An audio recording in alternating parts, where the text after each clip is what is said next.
दिल की गहराइयां तो कहानी शुरू होती है।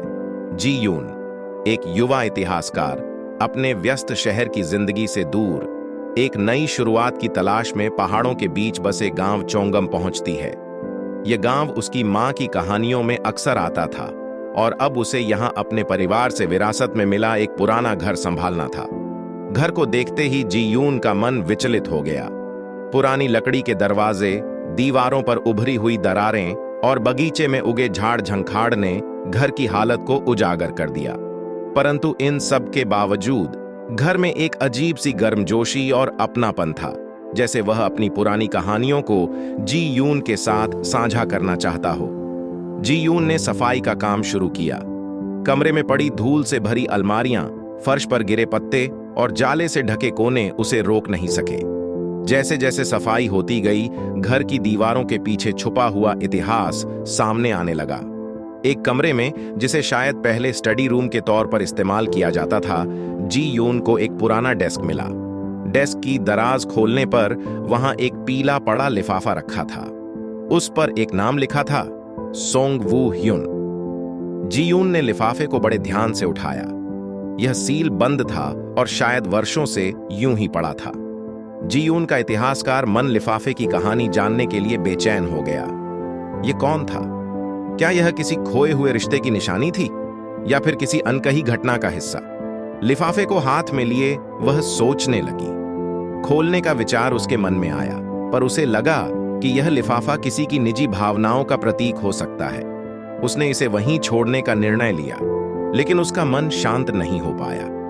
जी यून ने अगले कुछ दिनों में घर की सफाई जारी रखी। हर कोना, हर दरार जैसे उससे कुछ कहने की कोशिश कर रही थी, परंतु लिफाफे का रहस्य उसकी सोच पर हावी था। क्या यह घर के पिछले मालिक का था? क्या यह किसी अधूरी कहानी का हिस्सा था? हर रात जब वह इस पुराने घर में सोने जाती, उसे ऐसा महसूस होता जैसे घर उसे अपनी यादें बताने को तैयार हो, लेकिन उसे बस उस लिफाफे का जवाब चाहिए था। जी यून ने तय किया कि वह गांव के बुजुर्गों से इस बारे में पूछेगी।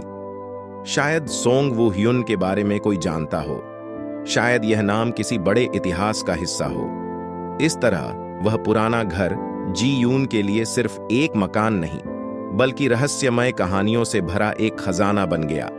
जी यून ने अगले दिन गांव के सबसे बुजुर्ग व्यक्ति दादा मून से जाकर बात की। वह शांत स्वभाव के व्यक्ति थे, पर उनके चेहरे पर उस समय कुछ अलग ही भाव दिखे जब जी यून ने सोंग वू ह्युन का नाम लिया। उन्होंने नजरें झुका लीं और कहा, यह नाम फिर से मत लेना बेटी, यह कहानी भुला दी गई है। जी यून को यह बात और रहस्यमयी लगी। उसने गांव के अन्य लोगों से भी बात की, लेकिन हर कोई किसी न किसी बहाने इस नाम पर बात करने से कतराने लगा। किसी ने कहा, यह पुराने समय की बात है, अब इसे कुरेदना ठीक नहीं। किसी ने साफ इनकार कर दिया कि वह नाम उन्होंने कभी सुना भी था। उस रात जब जी यून अपने कमरे में सोने की कोशिश कर रही थी, उसे अजीब सी बेचैनी महसूस हुई। लिफाफा अब भी उसकी मेज पर रखा था। वह उसकी ओर बार बार देखती, जैसे वह उसे बुला रहा हो। किसी तरह वह सो गई, लेकिन नींद में उसे एक अजीब सपना आया। सपने में उसने देखा कि बारिश हो रही है। एक धुंधले से आदमी की परछाई दिखाई देती है। वह आदमी बेतहाशा बारिश में किसी का नाम पुकार रहा था। उसकी आवाज में गहरा दुख और बेबसी थी। उसकी आंखों से आंसू बह रहे थे और उसने बार बार कहा, मुझे माफ कर दो। लेकिन वह किससे माफी मांग रहा था, यह स्पष्ट नहीं हो पाया। जी यून अचानक नींद से जाग गई। उसका दिल जोर जोर से धड़क रहा था। उसे यकीन हो गया कि यह सपना किसी साधारण घटना का हिस्सा नहीं था। यह लिफाफे से जुड़ा हुआ था। सुबह होते ही जी यून ने लिफाफे को फिर से उठाया। वह इस रहस्य को सुलझाने का दृढ़ निश्चय कर चुकी थी। उसे लग रहा था कि यह सिर्फ एक बंद लिफाफा नहीं, बल्कि किसी की भावनाओं और अधूरी कहानी का पुलिंदा था। उसने गांव के एक और बुजुर्ग महिला चुन्ही से मिलने का सोचा, जो पुराने समय की कहानियों के बारे में अक्सर जिक्र करती थीं। लेकिन जब जी यून ने सोंग वू ह्युन का नाम लिया, तो चुन्ही की आंखों में डर और उदासी साफ झलकने लगी। उन्होंने बस इतना कहा, यह कहानी मत जानो बच्ची, यह तुम्हें परेशान करेगी। परंतु जी यून ने हार मानने का इरादा नहीं किया। उसने सोचा, अगर कोई इस बारे में नहीं बताएगा तो मैं खुद पता लगाऊंगी। उसने पुरानी तस्वीरें, दस्तावेज और घर के बाकी सामान को खोजना शुरू किया। हर चीज उसे उस रहस्य की ओर खींच रही थी। कौन था सोंग वू ह्यून? क्यों गांव के लोग उसका नाम लेने से डरते थे? और वह सपना, वह आदमी किसे पुकार रहा था? जी यून ने तय किया कि वह लिफाफे को खोलेगी, लेकिन क्या वह सच जानने के लिए तैयार थी? यह सवाल अब उसके सामने था। गांव में घूमते हुए जी यून की नजर एक पुराने मंदिर के पास खड़े एक व्यक्ति पर पड़ी। वह शांत मुद्रा में खड़ा था, लेकिन उसकी आंखों में गहरी उदासी झलक रही थी। जी यून को उसकी उपस्थिति में कुछ रहस्यमय और आकर्षक लगा। वह उसकी ओर बढ़ी और नम्रता से पूछा, क्या आप गांव के बारे में कुछ जानते हैं? मैं इस पुराने घर में रह रही हूं और कुछ सवालों के जवाब ढूंढ रही हूं। उसने अपनी आंखें उठाईं। उसका नाम किम जू ह्यून था। वह गांव का ही रहने वाला था, लेकिन उसकी वेशभूषा और बोलने का तरीका बाकी लोगों से अलग था। वह एकांत में रहना पसंद करता था और गांव के लोग उससे ज्यादा बात नहीं करते थे। जी यून ने अपनी कहानी उसे बताई। उसने उस पुराने घर और लिफाफे का जिक्र किया। जब जी यून ने उसे लिफाफा दिखाया तो जू ह्यून के चेहरे के भाव बदल गए। उसकी आंखों में डर, दुख और हैरानी के भाव उभर आए। उसने लिफाफे को ध्यान से देखा, फिर एक लंबी सांस ली। यह लिफाफा उस कहानी से जुड़ा है जिसे लोग सुनना नहीं चाहते, उसने धीरे से कहा। जी यून ने उत्सुकता से पूछा, कौन सी कहानी? क्या आप जानते हैं कि सोंग वू ह्यून कौन था? जू ह्यून कुछ क्षणों के लिए खामोश हो गया, जैसे वह सोच रहा हो कि उसे यह बात बतानी चाहिए या नहीं। फिर उसने कहा, सोंग वू ह्यून इस गांव का एक महत्वपूर्ण हिस्सा था। वह एक अच्छा इंसान था, लेकिन उसकी जिंदगी में एक दर्दनाक घटना घटी जिसने सब कुछ बदल दिया। उस घटना के बाद गांव वालों ने उसका नाम लेना छोड़ दिया। वे उसे भूल जाना चाहते थे। लेकिन ऐसा क्या हुआ था? जी यून ने पूछते हुए कहा। जू ह्यून ने कहा, यह बात मैं यहां नहीं बता सकता। यह कहानी एक गहरे घाव की तरह है जिसे छूने से दर्द और बढ़ जाएगा। अगर तुम सच में इस लिफाफे का राज जानना चाहती हो तो तुम्हें खुद उस घर और इसके आसपास की जगहों को खोजना होगा। मैं तुम्हारी मदद करूंगा, लेकिन एक शर्त है, तुम्हें हर सच को स्वीकार करने के लिए तैयार रहना होगा। जी यून को जू ह्यून की बातों में ईमानदारी और दर्द नजर आया। उसने महसूस किया कि जू ह्यून भी इस कहानी से किसी न किसी तरह जुड़ा हुआ था, लेकिन वह कैसे जुड़ा था यह अभी साफ नहीं था। जू ह्यून ने उसे अगले दिन मिलने के लिए कहा। उसने कहा, मैं तुम्हें उस जगह ले जाऊंगा जहां शायद तुम्हें कुछ और सुराग मिले, लेकिन याद रखना, कभी कभी सच तक पहुंचना आसान नहीं होता। सच के साथ दर्द भी आता है। उस रात जी यून फिर से सोच में पड़ गई। जू ह्यून के शब्दों ने उसे और भी बेचैन कर दिया था। आखिर वह कौन था और वह इस कहानी को इतनी गहराई से क्यों समझता था? अगले दिन का इंतजार अब उसके लिए और भी मुश्किल हो गया। अगले दिन किम जू ह्यून के साथ जी यून गांव की पुरानी लाइब्रेरी में पहुंची। यह एक छोटी, धूल से भरी जगह थी जहां समय जैसे ठहर गया था। लकड़ी की अलमारियों में रखी पुरानी किताबें और दस्तावेज गांव के इतिहास की कहानियां बयां कर रहे थे। जू ह्यून ने कहा, अगर सोंग वू ह्यून की कहानी कहीं दर्ज है तो वह यहीं मिलेगी। दोनों ने अलग अलग अलमारियों से दस्तावेज निकालकर पढ़ना शुरू किया। यह काम आसान नहीं था। कागज पीले पड़ चुके थे और कुछ तो इतने पुराने थे कि उन्हें संभाल कर छूना पड़ता था। कई घंटों की मेहनत के बाद उन्हें एक पुराना रजिस्टर मिला जिसमें गांव के पेंटरों का जिक्र था। जी यून ने उत्सुकता से पन्ने पलटने शुरू किए।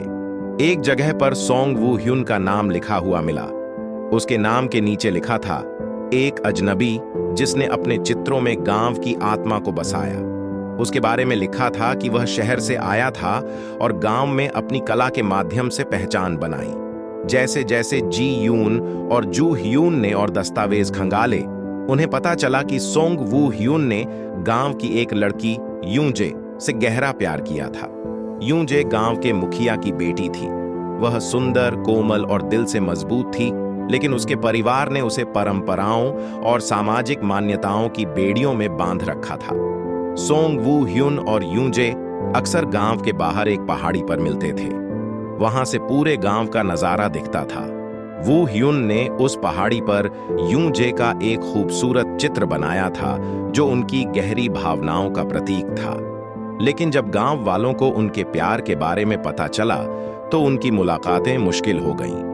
गांव के कड़े नियमों और मुखिया के गुस्से ने वू ह्युन और यूजे को अलग कर दिया।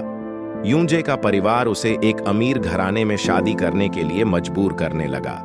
दस्तावेजों में दर्ज था कि वू ह्युन ने गांव वालों से लड़ने की कोशिश की, लेकिन उसकी आवाज को दबा दिया गया। उसकी कला और प्यार को गांव वालों ने विद्रोह का नाम दिया। आखिरकार वह गांव छोड़कर चला गया। जू ह्युन ने गहरी सांस ली और जी यून से कहा, यहीं से सोंग वू ह्युन की कहानी अधूरी रह गई, लेकिन मुझे यकीन है कि वह लिफाफा इस अधूरी कहानी का एक हिस्सा है। जी यून के दिल में सोंग वू ह्युन और यूजे की कहानी सुनकर एक अजीब सा खालीपन था। यह एक ऐसा प्रेम था जिसे समाज की दीवारों ने खत्म कर दिया। उसने खुद से वादा किया कि वह इस कहानी के हर पहलू को जानकर ही मानेगी। अब जी यून और जू ह्युन का अगला कदम उस पहाड़ी पर जाना था जहां वू ह्युन ने यूजे का चित्र बनाया था। उन्हें यकीन था कि वहां और भी सुराग छिपे होंगे। जी यून और जू ह्युन पहाड़ी पर पहुंचे जहां सोंग वू ह्युन और यूजे अक्सर मिला करते थे। वहां एक पुराना टूटा फूटा सा शेड था जिसे अब शायद ही कोई पहचान सकता था। ये वही जगह थी जहां वू ह्युन ने यूजे का चित्र बनाया था। शेड के कोने में धूल और मकड़ी के जालों के बीच एक पुराना कैनवास रखा हुआ था। जी यून ने उसे सावधानी से उठाया और उस पर जमी धूल साफ की। जैसे ही पेंटिंग साफ हुई, जी यून और जू ह्युन हैरान रह गए। यह यूजे की तस्वीर थी। वू ह्युन ने बड़ी ही खूबसूरती से उसके चेहरे के भावों को उकेरा था। उसकी आंखों में एक गहरी उदासी झलक रही थी और पृष्ठभूमि में बारिश की हल्की बूंदों का आभास हो रहा था। पेंटिंग देखकर जी यून का दिल भर आया। यह वू ह्युन के प्यार और उसकी कला का अद्भुत उदाहरण था। लेकिन जब जू ह्युन ने पेंटिंग को पलटा तो उनके हाथ एक और रहस्य लगा। पेंटिंग के पीछे एक कोड लिखा हुआ था।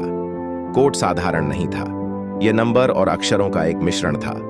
UZ1913HS27। जी यून और जू ह्युन दोनों ने इसे गौर से देखा। यह स्पष्ट था कि यह सिर्फ कोई तारीख या संक्षेप नहीं था, बल्कि किसी गुप्त संदेश का हिस्सा था। जू ह्युन ने कहा, यह कोड हमें कहीं ना कहीं ले जाने के लिए है। मुझे लगता है वू ह्युन ने अपनी भावनाओं को किसी गुप्त जगह पर छिपा दिया होगा ताकि यूजे के लिए उसका प्यार हमेशा के लिए सुरक्षित रहे। दोनों ने गांव की पुरानी किताबों और नक्शों की मदद से कोड को हल करना शुरू किया। यूजे से यह साफ था कि कोड का संबंध यूजे से था। 1913 शायद उस साल का संकेत था जब वू ह्युन और यूजे का प्यार अपने चरम पर था। HS का मतलब क्या हो सकता था? जू ह्युन ने अनुमान लगाया कि यह पहाड़ी का संदर्भ हो सकता है, क्योंकि वू ह्युन और यूजे अक्सर यहां मिला करते थे, और 27 शायद कोई विशेष जगह या निशान का संकेत था। घंटों की मेहनत के बाद उन्होंने समझा कि कोड पहाड़ी के दक्षिण की ओर एक गुप्त जगह की ओर इशारा कर रहा था। वहां एक पुराना कुआं था जिसे अब लगभग सभी भूल चुके थे। जी यून और जू ह्युन तुरंत उस दिशा में गए। कुएं के पास पहुंचकर उन्होंने देखा कि वह जंगली पौधों से ढका हुआ था। उसे साफ करने में उन्हें काफी मेहनत लगी। कुएं के अंदर कुछ खोजने के लिए जू ह्युन ने रस्सी और मशाल का इंतजाम किया। काफी नीचे जाने के बाद उन्हें वहां एक धातु का छोटा सा डिब्बा मिला। डिब्बे को ऊपर लाने पर उन्होंने देखा कि वह सील किया हुआ था। जी यून का दिल तेजी से धड़कने लगा। डिब्बे को खोलने पर उसमें एक पत्र और एक छोटी पेंटिंग मिली। पत्र में वू ह्युन ने अपने दिल की सारी बातें लिखी थीं। उसने यूजे के लिए अपने प्यार, उनके सपनों और उस दर्द का जिक्र किया था जो उन्हें अलग करने के बाद सहा गया। वू ह्युन का आखिरी संदेश था, अगर यह पत्र कभी यूजे तक पहुंचे तो जान लो कि मेरा प्यार अमर है। यह पेंटिंग हमारी यादों का प्रतीक है। जी यून और जू ह्युन को समझ आ गया कि यह प्रेम कहानी केवल इतिहास का हिस्सा नहीं थी। यह सच्चे प्यार की एक ऐसी मिसाल थी जो वक्त की सीमाओं से परे थी। जी यून और जू ह्युन ने वू ह्युन के कोड का अनुसरण करते हुए गांव के पुराने मंदिर के पास खुदाई शुरू की।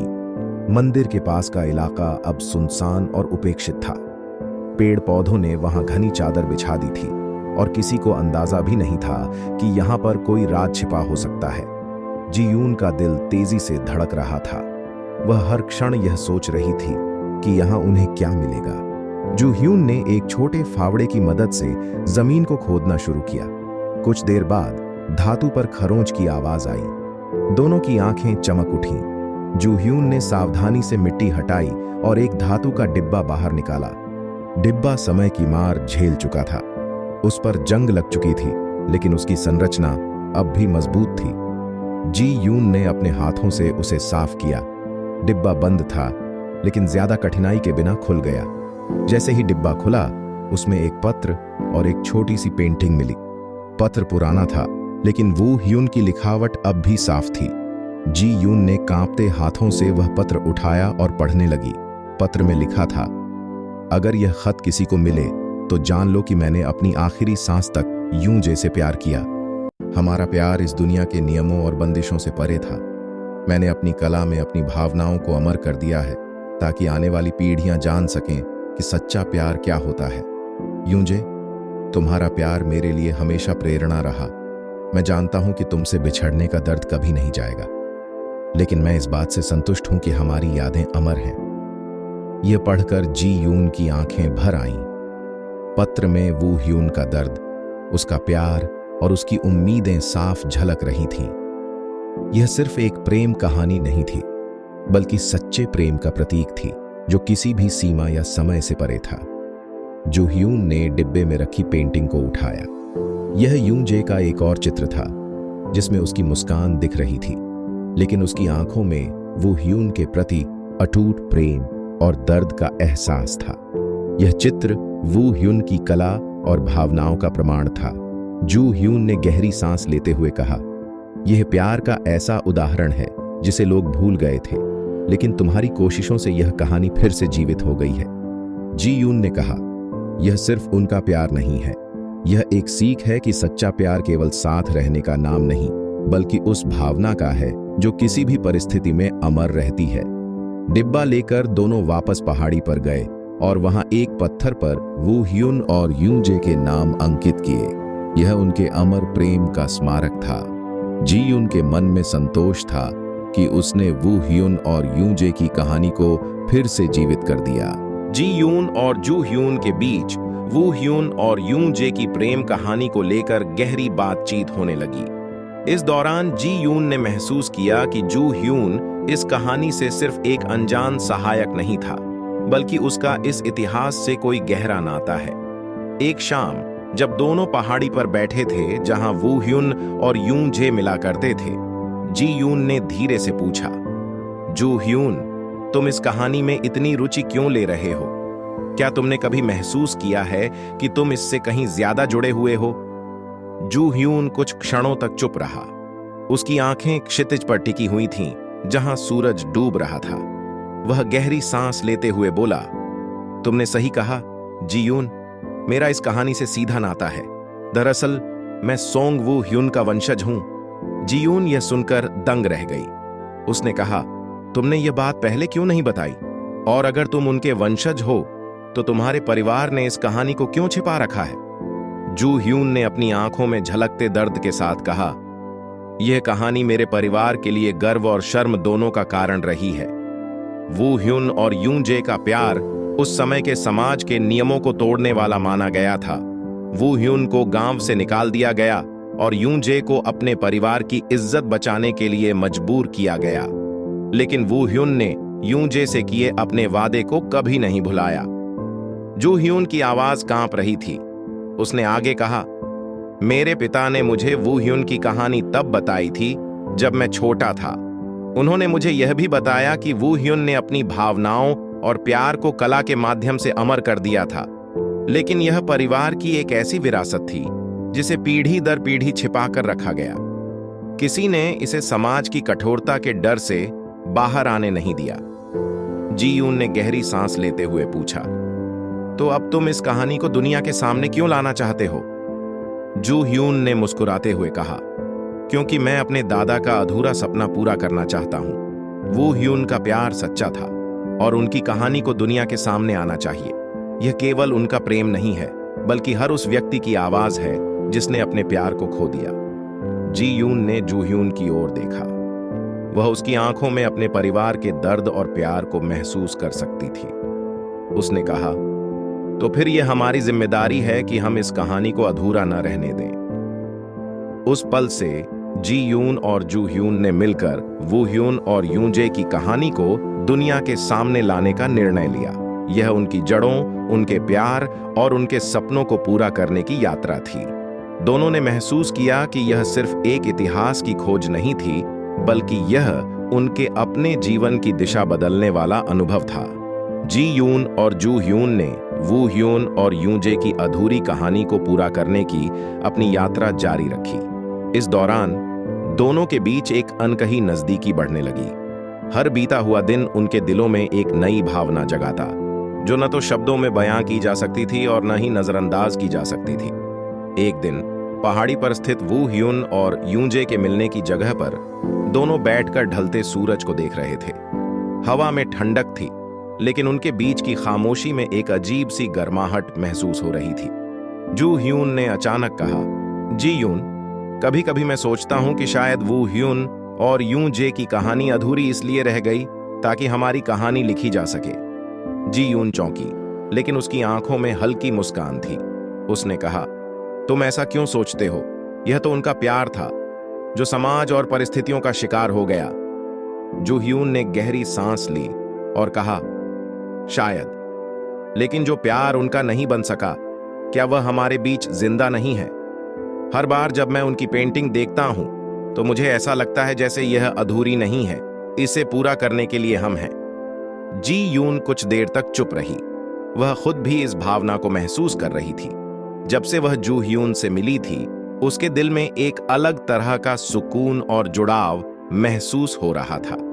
वू ह्यून और यूजे की कहानी की परतों को खोलते हुए वह धीरे धीरे जू ह्यून के करीब आ रही थी। जी यून ने हल्की हंसी के साथ कहा, अगर वू ह्यून और यूजे ने तुम्हें यह मौका दिया है तो तुम्हें इसे गंवाना नहीं चाहिए। जू ह्यून ने उसकी ओर देखा। उसकी आंखों में सच्चाई और गहराई थी।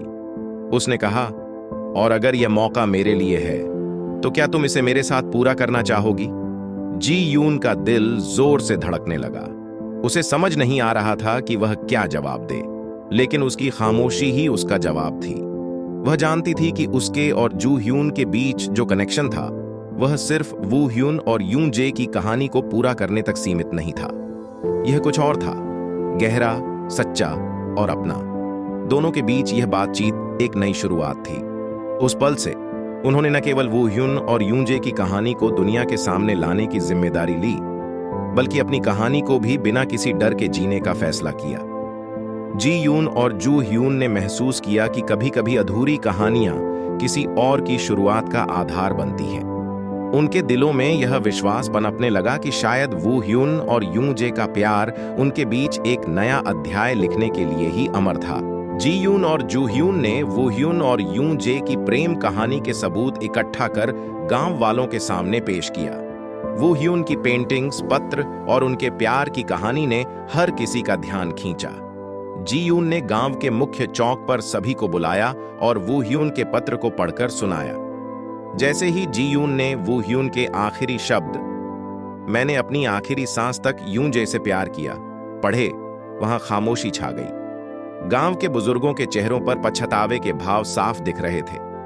उनमें से एक ने धीरे धीरे आगे बढ़ते हुए कहा, हमसे बहुत बड़ी गलती हुई। हमने अपनी पुरानी सोच के कारण दो दिलों को अलग कर दिया। यह सुनकर वहां खड़े लोग भी सिर झुकाने लगे। एक और बुजुर्ग ने कहा, वू ह्यून ने इस गांव को अपनी कला से खूबसूरत बनाने की कोशिश की, लेकिन हमने उसे अपनाने के बजाय ठुकरा दिया। यह हमारी हार थी, हमारे दिलों की संकीर्णता थी। जू ह्यून ने गहरी सांस लेते हुए कहा, लेकिन यह कहानी केवल दर्द की नहीं है, यह सच्चे प्यार और उम्मीद की कहानी है। वू ह्यून और यूजे का प्यार अधूरा रहा, लेकिन उनकी यादें और कला आज भी जीवित हैं। शायद यही उनका संदेश था। प्यार को कभी नकारा नहीं जाना चाहिए। गांव वालों ने आपस में बातचीत शुरू की। वे समझने लगे कि वू ह्युन और यूं जे की कहानी सिर्फ उनके प्यार की नहीं थी, बल्कि यह सच्चाई और इंसानियत की भी कहानी थी। अंततः उन्होंने निर्णय लिया कि वू ह्युन और यूं जे के प्रेम को अमर बनाने के लिए कुछ करना चाहिए।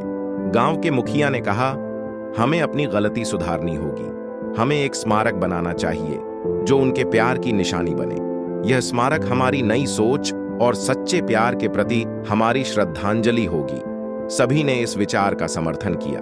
अगले कुछ हफ्तों में गांव वालों ने मिलकर वू ह्युन और यूं जे की याद में एक स्मारक बनाने का काम शुरू किया। स्मारक के लिए जगह वहीं चुनी गई जहां दोनों मिलते थे। वहां वू ह्युन की बनाई यूं जे की पेंटिंग की एक प्रतिकृति रखी गई। साथ ही वू ह्युन के पत्र को भी पत्थर पर उकेरा गया ताकि आने वाली पीढ़ियां इसे पढ़ सकें। स्मारक के उद्घाटन के दिन गांव के हर व्यक्ति की आंखों में गर्व और पछतावा था। जू ह्यून और जी यून ने देखा कि कैसे वू ह्युन की कला और उनके प्यार की सच्चाई ने पूरे गांव के दिलों को बदल दिया। मुखिया ने कहा, यह स्मारक हमारे लिए एक सीख है। हम कभी दो दिलों को अलग करने की कोशिश नहीं करेंगे। प्यार को सम्मान देना हमारा कर्तव्य है। जू ह्यून ने स्मारक के पास खड़े होकर कहा, दादा, आपका प्यार अधूरा नहीं था। यह यहां मौजूद हर दिल में जिंदा है। जी यून ने उसकी तरफ देखते हुए कहा, और यह प्यार सिर्फ एक कहानी नहीं, बल्कि एक विरासत बन चुका है। वू ह्युन और यूं जे की कहानी अब अमर थी, और उनके प्यार ने न केवल गांव को, बल्कि जी यून और जू ह्युन को भी बदल दिया। वू ह्युन और यूं जे की कहानी को गांव में सम्मानित करने के बाद जी यून और जू ह्युन ने फैसला किया कि उनका काम यहीं खत्म नहीं होगा। वू ह्युन का सपना था कि उसकी कला सिर्फ दीवारों तक सीमित न रहे, बल्कि हर दिल तक पहुंचे। इसी सोच को आगे बढ़ाने के लिए उन्होंने गांव में एक कला प्रदर्शनी शुरू करने का निश्चय किया। प्रदर्शनी के लिए वही जगह चुनी गई जहां वू ह्युन और यूं जे का स्मारक बनाया गया था। गांव वालों ने मिलकर पुरानी इमारत को साफ सुथरा किया और उसे एक खूबसूरत कला दीर्घा में बदल दिया। दीवारों पर वू ह्युन की बनाई हुई पेंटिंग सजाई गईं। हर पेंटिंग के नीचे उसके बारे में लिखे गए नोट्स रखे गए ताकि लोग समझ सकें कि कैसे वू ह्युन ने अपनी भावनाओं को अपनी कला के माध्यम से व्यक्त किया था। उद्घाटन के दिन गांव में उत्सव जैसा माहौल था। आसपास के इलाकों से लोग वू ह्युन की कला को देखने आए। प्रदर्शनी का मुख्य आकर्षण वू ह्युन द्वारा बनाई गई यूं जे की वह पेंटिंग थी जो उसने अपने दिल की गहराई से बनाई थी। पेंटिंग के पीछे लिखे वू ह्युन के शब्द हर किसी को भावुक कर रहे थे। जू ह्युन ने प्रदर्शनी के उद्घाटन के अवसर पर एक छोटा सा भाषण दिया। उसने कहा, यह प्रदर्शनी सिर्फ कला का प्रदर्शन नहीं है, यह एक संदेश है कि प्यार और सपने कभी नहीं मरते। वू ह्युन ने अपनी कला में जो भावना डाली थी वह आज भी जिंदा है। जी यून ने भी अपनी भावनाएं व्यक्त की। उसने कहा, जब मैं पहली बार इस घर में आई थी तो मुझे लगा था कि यह सिर्फ एक पुरानी इमारत है, लेकिन अब मुझे समझ में आया कि यह घर भावनाओं, इतिहास और प्यार का प्रतीक है। और यह सबक हमें सिखाता है कि हमें अपने सपनों और प्यार के लिए हमेशा खड़ा रहना चाहिए। गांव वालों ने भी इस पहल का स्वागत किया। उन्होंने महसूस किया कि इस प्रदर्शनी ने उनके गांव को एक नई पहचान दी है। यह जगह अब केवल एक गांव नहीं थी, यह प्रेम, विश्वास और कला का प्रतीक बन चुकी थी। प्रदर्शनी के सफल होने के बाद जू ह्युन और जी यून ने गांव में कला और इतिहास को बढ़ावा देने के लिए और योजनाएं बनाई। उन्होंने यहां बच्चों के लिए एक कला विद्यालय शुरू किया जहां वू ह्युन की कला और उनकी कहानी को सिखाया जाता था। एक शाम जब प्रदर्शनी के बाद जी यून और जू ह्युन स्मारक के पास बैठे थे, जू ह्युन ने जी यून की तरफ देखा और कहा, हमारे दादा दादी की कहानी अधूरी रह गई थी, लेकिन हमारी नहीं होगी। जी यून ने मुस्कुराते हुए उसकी तरफ देखा और कहा, क्योंकि हमने उस अधूरी कहानी को पूरा करने की जिम्मेदारी ली है। उनकी बातों के बीच हवा में एक अलग सुकून था। वू ह्युन और यूं जे का प्यार जो कभी अधूरा रह गया था, अब जी यून और जू ह्युन के माध्यम से अमर हो चुका था। यह एक नई शुरुआत थी, न केवल उनके जीवन की, बल्कि पूरे गांव की। जो अब उम्मीद और बदलाव का प्रतीक बन चुका था। आपको कहानी कैसी लगी? कमेंट में जरूर बताना। इसी तरह की प्यार भरी स्टोरी देखने के लिए वीडियो को लाइक और चैनल को सब्सक्राइब करें।